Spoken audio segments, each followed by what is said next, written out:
Hey, Brian Sullivan, founder of Precise Selling, with your weekly video tip.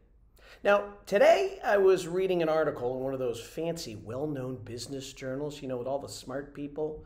And this guy wrote an article, and it was entitled, "It's Official. Cold Calling is Dead and Buried." Now, as I kept reading, I could tell he was getting a little more fired up with every little stroke of his little keypad. And he actually typed, "Cold calling isn't just dead, it's buried and rotted to the bones." All right, now, I had to do a little research on this guy. And you know what I learned? I learned that this guy made his money off of teaching companies how to do email marketing campaigns, and that's it.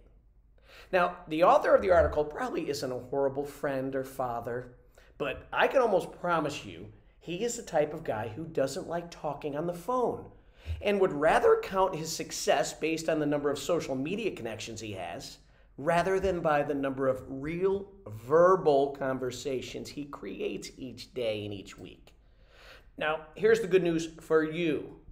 Misguided consultants like this one are hopefully consulting with your competitors who now look at their own phones as a tool of customer manipulation.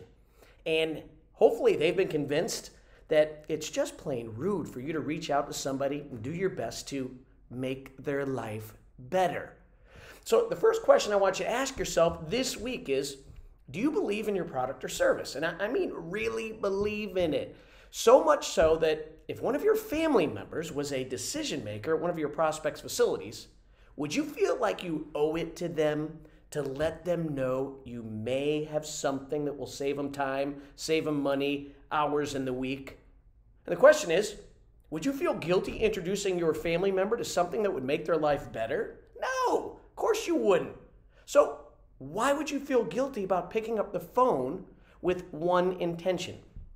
To see if you can really help the person you're calling the way you or your company has already helped others.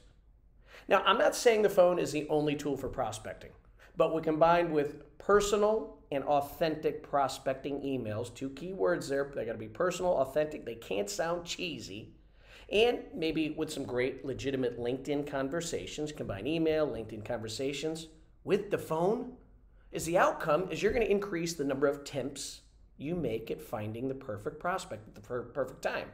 So this week, I want you to pick up the phone more than ever.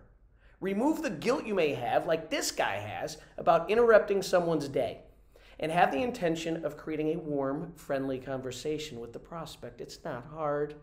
Now, you're going to get hung up on a lot? Hell yeah. But if your mind is right and your message is strong because you put it down and you practiced, drilled, and rehearsed it, you're going to find those prospects will need you now more than ever. And that conversation that you will have on the phone, verbally, warmly, will mean a lot more than a cheesy email marketing campaign that guy wrote that I promise you never made it past your prospect's spam filter.